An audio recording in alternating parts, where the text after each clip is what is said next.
Hello students, Assalamu alaikum. Welcome to the last lecture of MCOM 101. This lecture is about online journalism. Here we'll learn what online journalism is.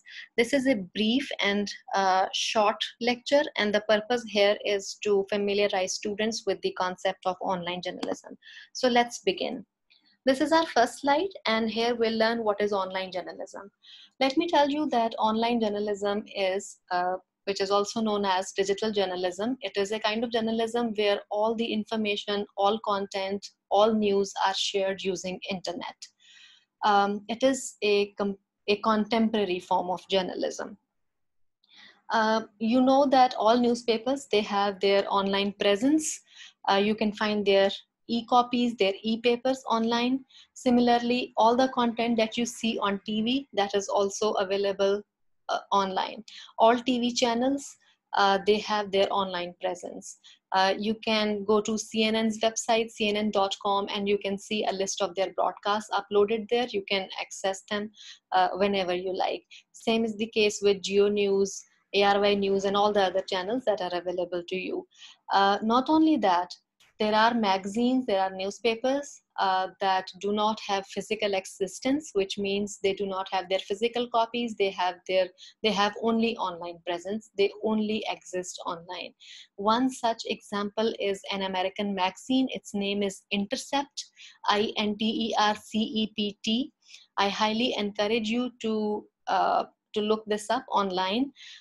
This magazine is famous for investigative reporting, and many famous journalists are associated with it. I know the famous journalist Mehdi Hassan, who was earlier associated with Al Jazeera TV. He is working with Intercept nowadays. Similarly, there is another example, democracynow.org. Democracy Now is a YouTube channel run by famous American journalist Amy Goodman. That is a very good example of online journalism that I can give. You also know different bloggers. There are all sorts of blogs out there. There are blogs related to traveling, blogs related to sports, blogs related to political news, political affairs, educational affairs. So that is also another example of online journalism. Now, in the second line, in the slide here, I have mentioned the concept media convergence. Let's talk about the idea of convergence first. What convergence is. I'm sure you might have heard this term in your physics or science class. Convergence is actually a phenomena where different things meet at one point. So think about your physics lecture where you learned how the light reflects or refracts. So when different rays of light, they meet at one point, they are converging. They are convergent lines. Similarly, when different rays of light are reflected from a surface, let's say a glass surface or a mirror surface, if they are scattered in different directions, they are called diverging lines. So convergence essentially means to meet at one point, to combine at one point. Now let's see how this concept media convergence is related to online journalism. You see, if someone wants to read a copy of Dawn newspaper, they do not need to buy the copy. They need to have internet access. If the person has access to the internet, they can go to dawn.com website or pull up an e-paper of Dawn, and they can read the whole newspaper. Similarly, if anyone wants to see a news clip from CNN, you can find it online. You can find it on CNN's website, or even you can Google it up. So the idea is that all the information, whether it's related to publication or broadcast, it is available on internet. And this availability, the combination of information at one point, and that one point is internet, is called media convergence. Now, with the invention of internet, with the advent of internet, this idea of media convergence has become popular. Here we'll talk about different steps in the process of evolution of communication. communication essentially began from orality when humans, in the history of human being, uh, communication essentially started from the invention and then the use of language. In ancient Greek, I think in ancient Greece, I have told about this already. In ancient Greece, there used to be a group of people who were called sophists. They used to teach other people the art of formal communication. Aristotle, famous Western philosopher, he's known as the father of Western philosophy. He taught people the art of formal communication and he called it rhetoric. Plato did the same. So orality was developed. Like orality as a field was developed in ancient Greece. Orality then moved to another phase of communication, which is known as literacy. Soon after, human beings invented writing that accelerated the process of communication, and the same process was further accelerated with the invention of printing press. Gutenberg was the person who invented printing press, and that happened in 1428, in 15th century, and that revolutionized the field of communication. And then scholars agree to this idea that the invention of different electronic devices like radio, television, and especially internet toward the end of the last century has immensely revolutionized the field of communication. Now, this consequently, they say that uh, the field of communication has entered the phase of electracy. Electracy, I want to tell you, is not a dictionary word, it is a term which is coined by an American professor, Gregory Ulmer, in his book, Internet Invention. The book came out in 2015, I believe. So, electracy is a pretty new concept in the development of communication. Well, the picture that you see here is the picture of Marshall McLuhan. Many of you may be familiar with the name. And Marshall McLuhan actually is famous for his term global village. Now, global village is a term that almost everyone knows, even people who are not studying communications or who are not pursuing their higher studies in communication, or they are not in the professional field of mass communication. They are also familiar with the term global village. Internet changed the modes of communication, and it accelerated the the transformation of world into a global village, something that Marshall McLuhan proposed back in 1964. Here I want to tell you, I'll talk about this slide again. First, let me discuss the next slide and then I'll go back to the previous slide. Uh, this person that you see here, his name is Tim Berners-Lee. He is a British software engineer. This person in 1990s invented World Wide Web, WWW, something that actually made all the possibilities of internet, all the opportunities of internet possible. Now, you see, in this person invented internet in 1990s again. But here, Marshall McLuhan, he gave this term global village in 1964. Uh, Please be mindful of the fact that Marshall McLuhan wrote his famous book, Understanding Media, in 1964. The book came out in 1964, and that's the book where Marshall McLuhan proposed the idea of global village. Probably McLuhan proposed the term global village based on his observations related to television and radio at that time, because internet certainly was not invented. Like I said, Tim Berners-Lee invented internet in 1990s. Well, the idea soon after internet was invented, and after seeing all the possibilities that internet was creating, many scholars then referred back to McLuhan's idea of global village, an idea that was proposed maybe a couple decades ago. And then Marshall McLuhan's many theories became popular posthumously. Uh, that is why we say that in today's world, especially when communication has become way faster, world has certainly taken the shape of a global village, because village is a small confined place.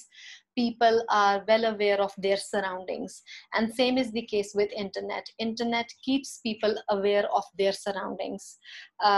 And with the invention of internet, the debate of global village has again come back.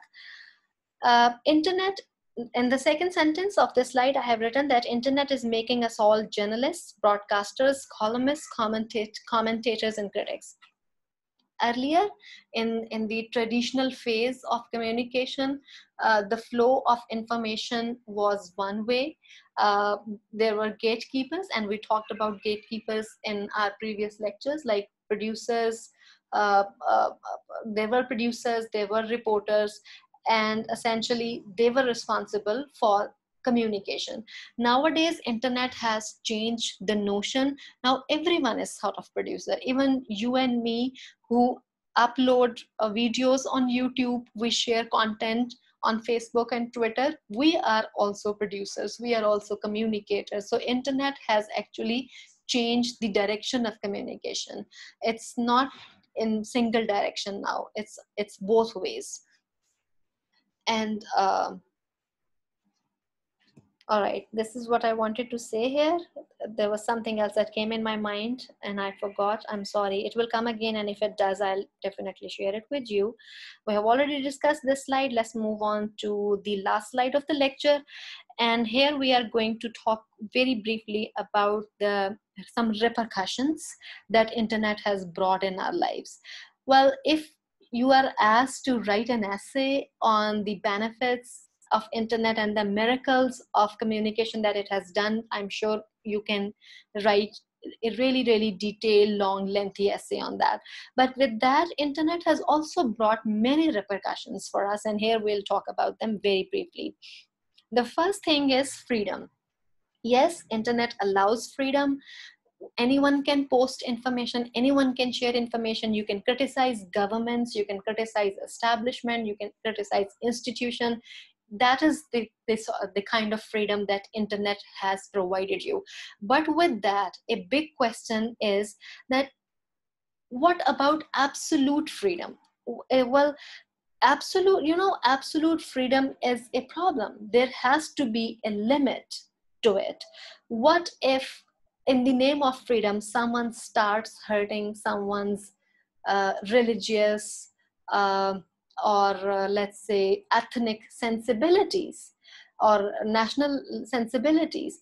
Even there are examples where people have used internet, especially social media websites, as a propaganda tool or a forum of propaganda against institutions or against persons. So freedom, yes, internet gives you a lot of freedom, but there has to be a limit to it. And so far, internet seems to have problems with the idea of freedom. Blogs, again, you all know blogs are, what blogs are. To repeat, blog is a short form of web log, just like someone maintains a logbook or a journal. Similarly, blogs are like where someone can maintain a journal or transmit, disseminate, or maintain information related to their interests. There are all sorts of blogs out there. Like I said in the beginning, there are blogs related to cooking, blogs related to traveling, blogs related to political affairs, political information. And people again can make blogs a forum or a tool of propaganda. Pornography on the World Wide Web is the third repercussion that internet has actually brought us. There are, of course, websites that present sexually explicit material, and with the invention of internet, the control and regulation of such material has been a daunting and challenging task. The fourth point here is related to copyrights. It's not only related to copyright point is not only related to students or people who are in academia, but there is all sort of material available on internet, like short clips, video clips, movie clips, or movies that have copyrights on them. Now, internet, the availability of material has made the copyright infringement easier. You see, well, yes, internet gives you a bulk of information, but with that, I'm saying that internet has made copyright infringement easier and a problem. The fifth step here is privacy. Um, Privacy, is a kind of sensitive issue, especially for societies like Pakistan, like conservative societies like ours. Um, with that, you might have heard the debates, or you might have read news related to social media websites like Facebook. If someone is creating an account with Facebook, they potentially give all their information to that social media site, like their name, their age, their gender, their occupation, profession, what they do, where they live, and all sorts of information. And maybe recently Mark Zuckerberg, who is the chief executive officer of Facebook, he has been facing accusation and allegations that he has been selling that data to multinational corporations. Now, what do those multinational corporations do? They start sending you advertisements according to your age group, your tastes, what you do, your profession, and in that way you become an easy target for advertisers. So privacy again has been an issue with internet. The technology gap. Well, you might have heard the term the digital divide. Or if not, that's completely okay. But what does the point technology gap mean here? It means that the gap between internet has increased the gap between haves and have-nots. Let's see how. People who have access to internet, or who can afford buying computer, buying devices, having internet, uh, think about now compare these people who have access to internet to those people who do not have access to internet, or who do not or cannot afford buying devices like computer or phone or ipad or tablets, all these things. Now, internet is certainly this technology is certainly increasing the gap, widening the gap between haves and have-nots. There is another issue that comes up with the that has come up with the invention of internet. The last thing is responsibility in the transmission of messages. And here I also want to talk about the last assignment.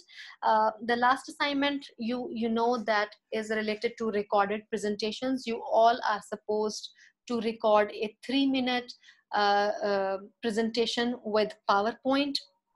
You do not need to appear in the video. Your presentation can be like these recorded lectures that I have been sharing with you. And in that, for that video, you will have to answer a couple questions. And one of the questions asks you to talk about the challenges that internet invention has brought to us. So for that, you can talk about any of the repercussions that we have just discussed. I was talking about the last challenge here, the last point here, which is responsibility in the transmission of message. Let me explain it first, and then I'll talk about your assignment again. Responsibility means that many people tend to share fake or false, incorrect information on internet, which is definitely a manifestation of irresponsibility. I can give you an example. Uh, if you okay, if you remember in the beginning of 2018, there was a child abuse case in the city of Kasur, which is known as Zainab case. Soon after that incident happened, many people started posting information on social media websites that uh, the the culprit should be publicly hanged. And not only that, they shared examples with the same sort of incident that happened in Iran, that such an incident happened in Iran, and that is how Iranian government responded to the event. Actually, that information was incorrect, and people were spreading disinformation without checking facts. Uh, Okay, now what I'm trying to say here is that such sharing of information or such transmission of information can cause public chaos or anxiety or sometimes public unrest, which of course shouldn't be happening. But internet again, this is something that is related to the repercussions of internet, and still there is debate happening about how to regulate social media, or how to regulate the information that comes from internet. Now with that said, I gave you this example because the question that I have given you for your third and last assignment is related to this lecture, is related to the repercussions or related to the challenges that internet has brought to us. I gave you one example, and similarly you can talk about many other examples that you may have seen, like about related to the challenges of internet. Similarly, in the wake of in the wake of the coronavirus outbreak, there were so many false information on internet.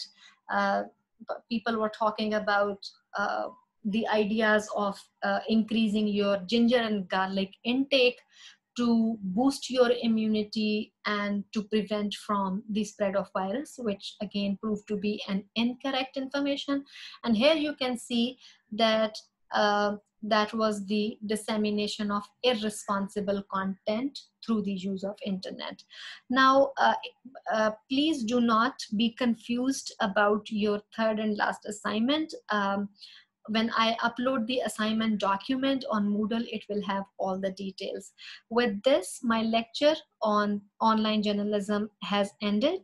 I want to tell you that if you have any question or confusion, please do not hesitate to write to me or call me at 0312 4914 630. Thank you.